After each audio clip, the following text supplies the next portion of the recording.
As long as there was coffee in the world, how bad could things be? Salam afirmasi kopi. Ketemu lagi dengan pokoknya tentang kopi. Tapi kali ini aku nggak mau bahas soal kopinya.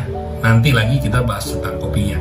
Saya mau review benda ini yang seperti yang kalian tahu bahwa saya kebetulan blind. Tapi informasi buat kalian bahwa sebenarnya blind itu tidak menghambat kita untuk bisa jadi seorang barista, ya, kecuali jadi supir ojol itu susah. Tapi kalau jadi barista bisa. Tapi kita butuh tools karena kalau untuk dosing atau gramasi kopi itu adalah hal yang pasti harus akurat. Nah, benda ini membantu saya untuk bisa ya kita nimbang sesuatu dengan akurat. Jadi benda ini dari rekan saya di Singapura namanya Mr. Daniel. Terima kasih untuk Mr. Daniel yang udah menghadiahkan barang ini buat saya. Nanti kapan-kapan kita bisa ketemu. Buat informasi, saya ketemu sama Mr. Daniel itu di Bangkok waktu kita ada acara. Jadi kita sahabatan terus waktu itu saya sempat minta cariin karena di Indonesia nggak jual timbangan yang bisa ngomong. Namanya talking kitchen scale. Jadi emang buat nimbang yang nggak yang berat-berat kayak bumbu dapur, kopi kayak gini. Itu kalau dinyalain kayak gitu, dia ngasih greeting dulu, hello katanya. Nah, berarti itu udah bisa nimbang sesuatu. Misalnya saya timbang di bag saya ini nih, apakah tertimbang atau enggak? Coba ya. 16 gram katanya begitu. Oke, sekarang misalnya saya timbang sesuatu yang lebih berat lagi. Nah, ini juga nanti akan saya review apa ini nanti saya kasih tahu. 531 grams. Setengah kilo lebih nih barang ini. Tapi ini ada bijinya harusnya. Nah, oke. Nah, ini ada buat ter. Jadi kalau misalnya kita taruh mangkoknya sendiri 16 gram. Kalau kita mau nolin, kita tinggal pencet ini.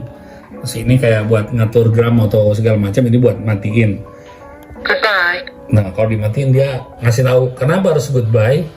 Ya biar yang kan nggak ngeliat nih, nggak tahu layarnya udah nyala, kayak mati atau belum. Ya berarti harus jelas nih. Kalau ini benar-benar ya mati.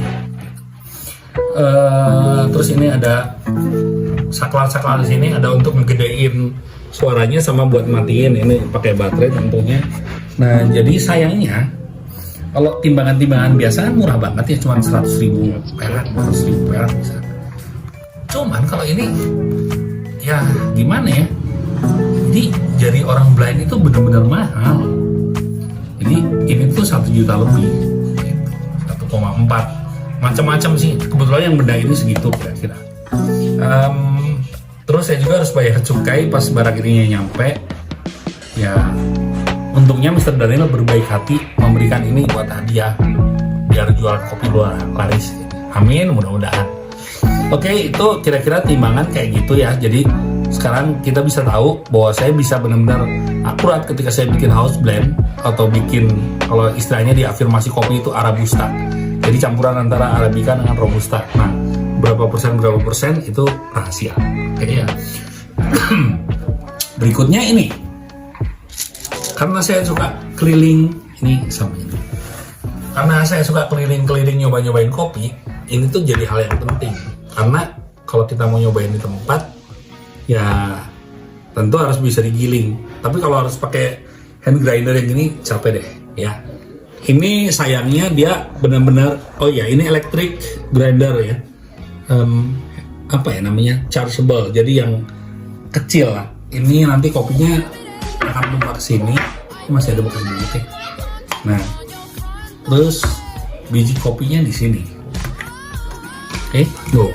Ini udah saya isi biji tadi karena kepentingannya hanya untuk sekedar demoin gimana ini gitu dan seberapa perlu ini. Ya bagi pecinta kopi beneran sih yang harusnya minumnya kopi biji banget tadinya, yang bukan udah karena beda sih. Kalau yang baru digiling itu lebih fresh, lebih wangi. Nah ini buat ngecasnya di sini. Ini masih pakai USB B, ya bukan yang C. Coba ya. Ini oh ya, ini satu lagi ini buat ngatur bentar. Bentar. Ini buat ngatur ininya. Buat ngatur seberapa halus, tapi tinggal diputer gitu aja. Nah, tapi saya sekarang mau giling ini yang buat tubruk. Saya biasanya kalau bikin kopi tubruk begini, coba kita biarkan dia bekerja kira-kira segini ya. Ini tingkat kehalusannya. Oh iya, jadi ya kalau kopi yang masih beans itu tingkat kehalusan itu juga mempengaruhi rasa. Jadi semakin kasar itu ekstraksinya akan semakin lambat.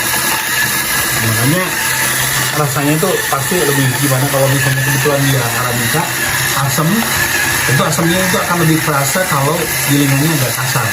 Tapi kalau terlalu halus, bitternya yang lebih terasa. Itu pengalaman saya sih. Karena di kopi itu nggak ada yang benar yang salah. Satu, selera. Kedua, itu memang banyak faktor-faktor sih.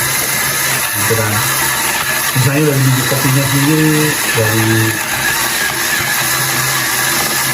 sugesti juga bermain, narasi-narasi juga bermain. Nah ini cukup dulu lah ya, kita lihat tingkat kekasarannya atau kehalusannya gimana. Ini kasar nggak? Kasar ya? Cukup kasar ya? Iya. Lebih kasar mana sama penjahat? Kasar penjahat. Kasar penjahat. Nah ini kalau saya biasanya untuk ini, coba ini Wangi. wangi mana sama AI? Wangi inilah. Oh kurang asam. Nah ini kalau aku bikin kopi tubruk itu segitu kira-kira halusnya. Juga kalau di drip bag, oh ya ini drip bag yang biasa. Kebalik. Nah gini. Ini itu aku kalau ini rahasianya adalah kalau drip bagnya Afirmasi Kopi itu kalau kalian pakai Latina N600 itu aku menggilingnya di 2 atau 2,5, 2 sih. Itu tergantung dari biji kopinya sendiri. Kalau misalnya Arabica aku lebih di 2, tapi kalau misalnya dicampur Arabica dan Robusta, di Arabusta itu aku di 2,5 gitu. Kenapa? Ya enaknya Afirmasi Kopi di situ. Jadi gitu ya. Seperti saya bilang tadi bahwa di kopi itu nggak ada yang benar, nggak ada yang salah. Jadi kopi itu punya macam-macam treatment atau macam-macam metode untuk ya tinggal dipilih aja. Itu kalau aku memilihnya di situ, dan itu menjadi cita rasa tersendiri buat Afirmasi Kopi. Ya segitu aja teman-teman.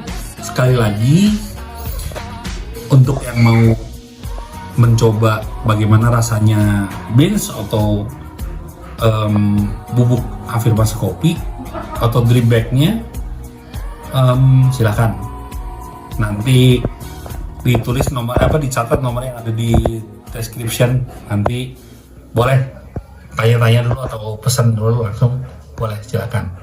Terima kasih, salam.